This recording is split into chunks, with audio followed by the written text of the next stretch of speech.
So we'll begin shortly with our next panel, which will be innovation in the defense industry. Um, I'm calling Gal, Eitan, Eli, Amir.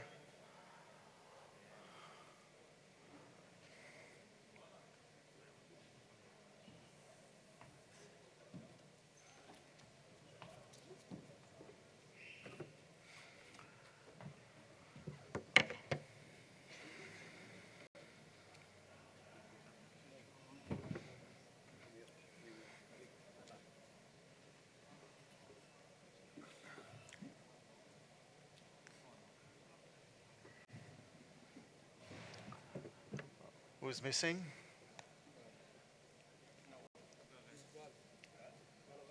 Yeah.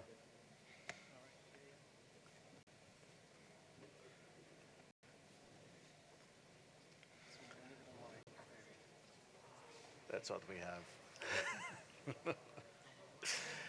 Gal Harari is with us. All right.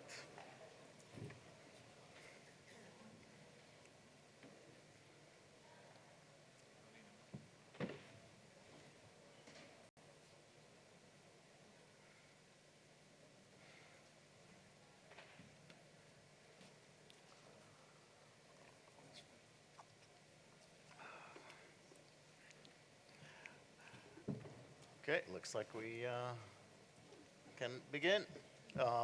In this panel, we'll focus on the growing ecosystem inside the defense industries and how these industries integrate startup companies into their ecosystem. Our panel members, please start by introducing yourselves. Hello, everyone. My name is Eli Friedman. I'm VP for Innovation in Elbit Systems. Good afternoon, Eitan Eshel. I'm EVP Technology, R&D and Innovation in II, CTO of II. Hello, everybody. Amir Baral. I'm CTO of Cognite. Hello, everybody.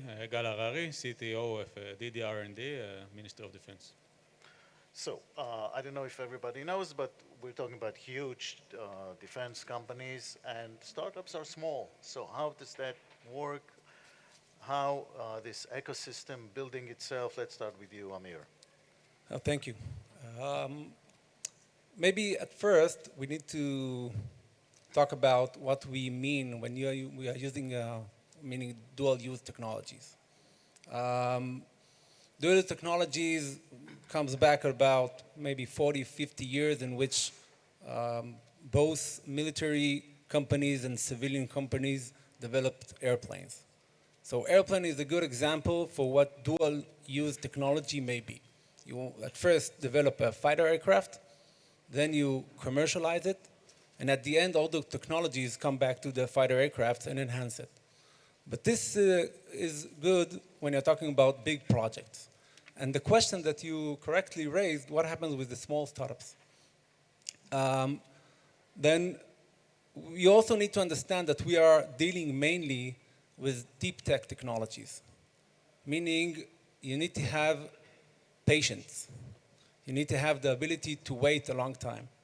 Now, this sometimes contradicts the way the startup wants to work and the way that the venture capital that wants to invest in those startups are seeking for the financial return. So this is where a corporate comes in. A corporate such as Elbit, which is the biggest defense company in Israel today, has the ability to back those startups in several ways. Elbit has 18,000 employees, about 10,000 of them engineers. You will probably not find a specific experience that the startup needs that you will not find one of the employees of Elbit that already done it many times before. So when we approach startups, we give them the ability to use our engineering power for them to maybe jump ahead 2 or 3 years of development because they can rely on the corporate. So later on, we will talk about some models in which how can we work with those startups. But the real answer to your question is if we only want to know about the technologies and the startup only wants to go fast, then the matching between the startup and the corporate can give the startup those capabilities and the corporate to be exposed to the technology. Evidently, this is very successful, and we'll see why, but I want to ask you, Eitan, a huge company, IAI, okay, thousands of people, engineers, you have R&D. What do you need startups for? Okay. Although II is a huge company with a huge portfolio and very advanced high-tech technological company, almost $5 billion a year turnover, in order to look for emerging technology and seek for a breakthrough, and we need to look also out of the box. And although every day there is a breakthrough within IAI, with the technology, just yesterday we heard about the launch of the satellite, which we have all the capabilities, launch, building the satellite, building the SAR payload to the satellite and the ground station. We're still looking for outside to see whether we can find new technology in the academic with the startups. And in order to do so, what we did, we created accelerator. We called for startup to collaborate with our teams. And within working with academics, with the startup teams, we are finding a very emerging technology, very interesting one that gives us advantage in the global market. So putting them together, the discipline of IAI, to expose them also to our facilities, our technological power, and give a win-win situation to those startups and to IAI. And what is more important, that we are not seeking for equity, but we seek only to the technology and to get the advantage in the technology.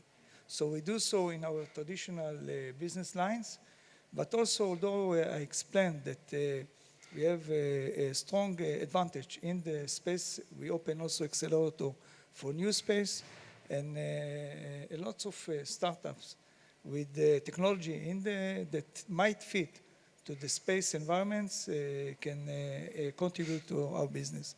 So this is the structure that we work, and we decided to embrace all the ecosystem of startups, what's going on in country, but also internationally. Yeah, we keep saying IAI. This has nothing to do with AI. They just got the name before. Israeli aerospace industry. Israel's aircraft industries, airspace or whatever. Amir, talk to me about the startup angle of this. Okay, so Cognite is not a startup, but so we are, let's say, the smaller brother of the big industries. We're like 2,000 employees dealing with investigation analytics. I think it all starts with, first of all, the need. One is technology evolutions that happen, one the changing needs for customers. And we usually look at innovation on these both angles. Innovation can come from within, and then one of the tools is to do incubation or do a startup internally. So an example of what we did in blockchain analytics, we took a group of 20 people, and for 3 years we let them run inside the company independently until we reached product maturity and several sales, and then we absorbed that into one of the product lines. Another model for us is partnership with other vendors, with other startups, and it can be a long-term partnership, or eventually it can end up with acquisition. So I think it's all about, first of all, identifying what are the needs, and then how to address them with a clear understanding that not everything can be done internally in such a company. So part of the skills you need is to know how to find startups. That's a new skill, right? Exactly, yeah. And invest in it. Identify the areas. First of all, define your strategy, because it's not just any startup, but one that is aligned with your long-term strategy. And then invest in scouting, validating, and also, you know, they say that nine of 10 startups that you acquire may fail internally after several years. So that's a whole, let's say, logic and discipline and methodology about that also. Right. We, I want to talk later about the startup angle as well, but I want to ask you, Dr. Harari, Mafat, which is Israeli Defense Ministry, basically, talk to me about this wedding of the huge legacy industry with the startups. Okay, so first of all, so the idea behind working with startups, I think there is a basic understanding. The entrepreneurs and the people who work in startups, they have personal gain, immediate personal gain from success of their company. Just for example, you can see the vaccination for the COVID. You had Pfizer and you had Moderna. So Moderna's value, I don't know, raised by maybe tenfold, whereas Pfizer value, I think, it increased by a few percents. So in many times, this is the key drive for innovation is from the personal gain of the startup team, and therefore they are really in the frontier of the high gain, high risk field. Whereas the defense companies or the big techs, they also have a lot of innovation within them. They have a very advanced infrastructure. They are very experienced, but they are also concerned in other levels of the product, such as maintenance, such as production. So it makes a lot of sense to bring these two parties together. But there are a lot of challenges as the DNA is rather different. So in Mafat, what we do is we are actually trying to create an ecosystem with the entrepreneurs and the startups and the big techs, and really to bridge between their capabilities, our resources, and the startups' capabilities. So this is our challenge, and we have several tools to do that, anywhere from collaborating with the CTOs here of the big techs, with the Israeli Innovation Authority, with initiatives that we create, like Innofence, that is presented here today, and also global partners around the world that we collaborate around these areas. Eli, talking about Elbit, we're talking about a huge company, we're talking about startups, different culture, different needs, different kind of people maybe. Where are the difficulties? Yes, I think as mentioned before, Elbit being a very big supplier both to the IDF and around the world, it's not a secret we have huge projects. We have mega projects. A project that may be of sums of more than $1 billion for a single one. And the question is, how do you balance between the need to give support to the engineering of the project and also to give support to the startup companies that you want to work with? So we have built a very, very unique net inside of the companies in which we both have the internal entrepreneurs inside the company. And we also have those experts, meaning the science experts of the system, that we are all netted in some way in the sense that among other activities that we have inside the company, such as hackathons and challenges that we run inside, we are able to harness the whole activity between these nets with what happens from outside of the Elbit and what happens inside. Because when you are an entrepreneur, you will go that way in any case. Even if you are put in one project, you will always find a way in which you can find some kind of technology that comes out of the system and try to bring it in. So in the models, the agile models that we have built inside the company, we are now able to partner with other venture capitals, with other incubators that are outside of the system to bring the technology inside. The technology, as I mentioned, need not to be a big missile. It can be something of mind-body-machine interface. This is a huge issue now. Not making you work for the computer, but rather making the system work for you. For instance, some of the startups that we are working with, like one of them over here, iHLS, will produce a keyboard that talks with the operator and not the other way around. So if you take that element in a huge project, but you just bring the startup company as an interface, then the engineering inside the company will always want to bring it. The startup company will find some market in the defense area that does not harm their market outside, and it's a win-win situation. Actually, it's a win-win-win situation because the investors also from the venture capital know that the startup has the backing of a very good and big corporate inside.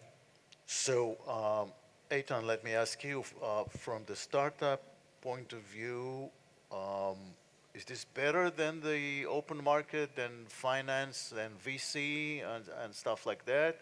Or is this an exit before they even exist? What kind of relationship is this? Actually, the leverage that the startup taking by working with the largest aerospace industry in Israel is getting the discipline and the regulation that we need. In order to introduce a new technology in aircraft or missiles or space, it needed to be under a certain regulation of safety and some other capabilities and performance-wise, and also to fit to the need in order to keep this system and not to harm the system. So we enable them to jump a few years ahead by maturing this technology very rapidly by putting in within our system. Second, as I said before, we are not looking for equity in those companies. We are looking for the technology and enable us emerging technology within our products. And this enabled them to have a big jump, enjoy from the strong power of technological people in II, from the facilities, and also being able to come up to the market later stage with the mature system. And we saw it with our experience with the accelerator that we created, that some of those companies very quickly were able to raise a huge fund that came from R&D Europe or some other venture capital due to the fact that they worked with us. Their product is part of our system.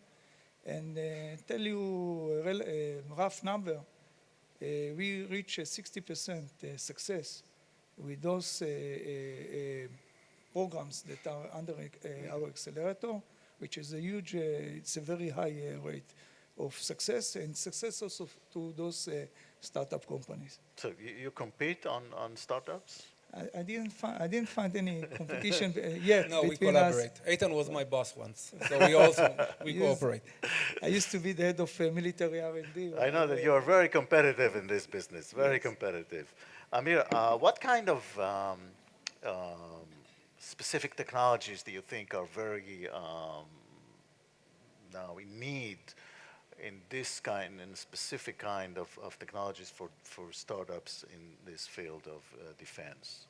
Can you pinpoint what kind of technologies, what kind of fields? It's a very broad question. I can relate to the world as we see it as Cognite. So there are communication, evolution technologies, there are infrastructure.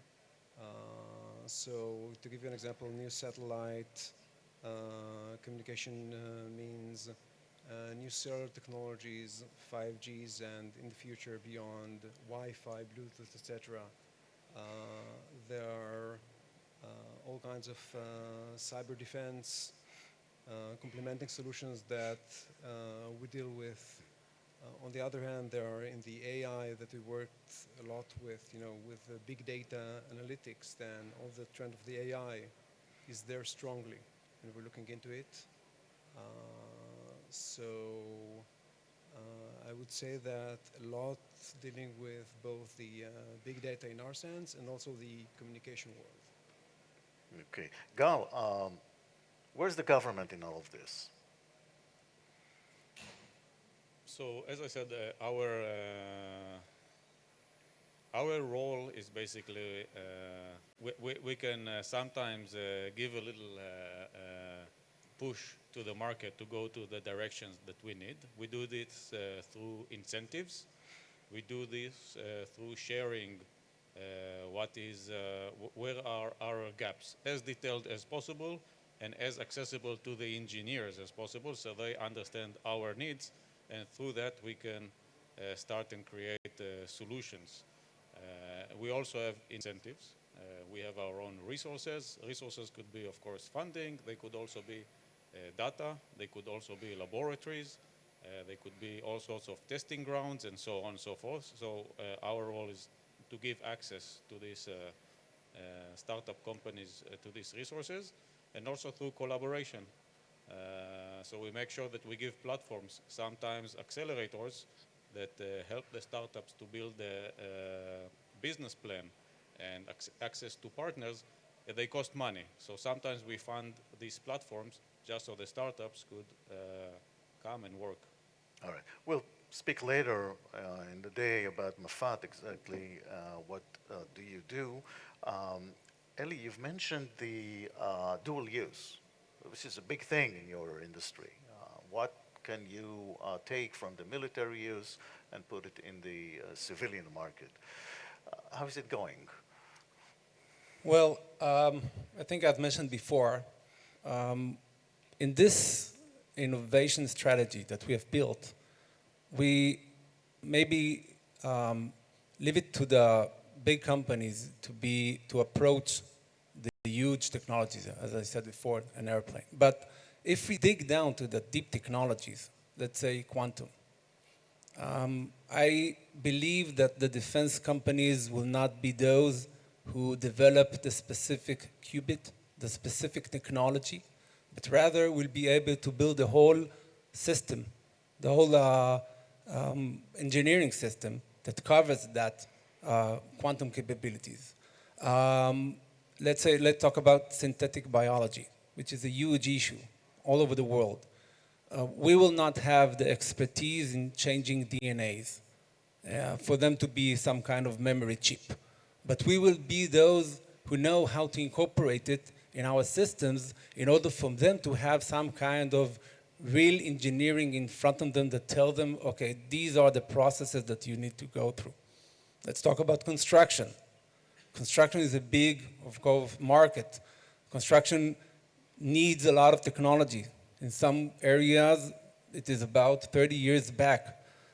Just by taking some of our expertise in computer vision and what we call air surveillance can bring a lot of energy, a lot of knowledge in those small startups that need not to go through things that we have already done in our experience in the military field. So we are not looking for a whole complete system. We are looking for elements in which we can incorporate in our bigger system. Laser is such, AI, of course, in all of the autonomous driving. We have, of course, a lot of experience in off-road driving. Most of the commercial technologies use signs and roads. We need to navigate in areas that don't have any signs. So if you take that, for instance, to the mining area or mining sectors, then you understand that the defense capabilities of driving some kind of armored vehicle may be adapted also to areas in which you do just some kind of mining or construction. And these collaboration between those technologies are a win-win-win situation again. So, Eitan, how do you, shift the focus from your bread and butter, which is defense, military, to the civilian use? I relate also what Eli said before regarding the dual-use technology. We found out that lots of our technology can fit also to the civilian side. Actually, 25% of our business is civilian in the aerospace, aircraft and aviation. And you used to say the proof is in the pudding. Because we hold a huge amount of data, enable those startup companies to come up to create their AI capability above a real data that we hold, and we are a giant in that sense, in many aspects. So it's enable them to jump, as I said before, not only due to our facility and engineering capability, but due to the fact that they can reach to a huge amount of data in order to create their capability. So take example regarding health monitoring of aircraft engine, and so we have so much data that can enable to create high fidelity AI algorithms and introduce this to the aviation market. Boeing, Lockheed Martin, and others create a big advantage both to III and also to those startup companies. If I talk about medical and bioconversion, just yesterday there was a presentation of Dr. Ishai Falik from Israeli aerospace industry regarding medical technology that they can enjoy from our technology. So taking AI capability that works above radar parameters and put it above parameters from patient, and being able to detect whether it is a severe condition, some thing that you need to take action. So this is due to our capabilities and in the military fields that can fit also to civilian fields. So, Amir, this is a huge opportunity. You just need to grab one of these great technologies and make it civilian. That's correct, and I believe that all of us are doing it to some extent. An example from our domain is we have a lot of experience and knowledge with data analytics, getting a lot of data, big data, and deriving insights, and sometimes a tool for decision making for government and law enforcement. We took the same technologies and applied that to the customs business, to the customs world. So in that segment, you have the custom officer that is trying to identify via such and such parameters what person to stop or what ship to stop, and by applying all the knowledge that we gathered from, let's say, the governmental part or the defense part, it has great value also to such business. Are you worried sometimes, Gal, that maybe military technologies will spill over to the civilian market? I think that by now the equation is a bit different. The civilian market is sometimes much bigger than the defense market. You can see it in communication. You can see it with Elon Musk's new SpaceX company, for example. Even if you look, for example, in the war that is currently undergoing, sometimes partnering with Elon Musk may be more important than partnering than some European country, because it actually gives you services. So the spillover that we are currently looking is actually from the civilian to the defense, and to see how we can manipulate and create quick wins over civilian technologies. Of course, there is always the fear that some defense technologies will get to the market, but I think that these are, we were always concerned about it, and therefore we have our regulation schemes. So I think, but really today the equation changed towards the civilian. It's much more advanced. People can do a lot on their own. They can 3D print, they can design, they can manufacture overseas. They can get back advanced technologies, all from your own comfort at your home. I want to ask you finally about cybersecurity because this is the focus, not only, but some of the focus of this conference here. How much cybersecurity is of your concern? Let's start with you this time, Amir. So it is a concern. First of all, we have offering also in this domain that we tailor into, let's say, very specific, very large projects. And we work with the ecosystem and with other players in the industry, in the Israeli industry. And of course, there is the aspect of not the business part, but the internal security of the company, which is, I think, it's a headache for all of us, continuous headache. And part of also my role, and of course the other people in the management of Cognite, is how to defend our secrets and the leakage or the potential leakage of information. Eitan, are you in any way in cyber? Yes, we have a cyber division in Elta that enable us a solution for the enterprise and for the weapon system. And you know, nowadays most of the system is system of system. If you're vulnerable in one part, it can penetrate even to other systems. So all you need is one door. So yes, so we build a cyber security suite for the enterprise, for the weapon system, and each element is protected. Also, we looked on the aviation market and the vulnerability of aircraft to cyber. So build a cyber aviation, which is a daughter company that enables solution also to the aviation market and to the ships. So we look at it in a holistic approach from the enterprise to the weapon system. All right. And maybe I can add that everything now is connected.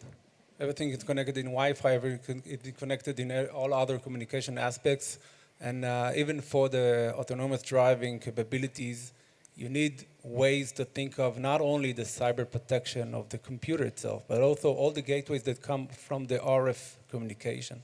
So another pillar, big pillar of this aspect of cyber protection is how do you protect those elements that are connected via some kind of communication. Elbit, as being a world leader in communication systems, also tackles this issue very, very deeply because we understand that that door that you mentioned may not be a door that comes from inside, but rather from outside communication, whether it's satellite communication or any other protocol. This, again, comes back to the same issue that the civilian part needs to deal with. Any car needs to be more safe than any other combat system is now. Yeah. This is, again, the convergence between the technologies. Absolutely. Gentlemen, thank you very much. Thank you. This is it for this panel. We will take a break now. We'll be back at 2:30. We'll have more panel discussions and also the results of the startup competition. So thank you very much. See you back 2:30. Of course.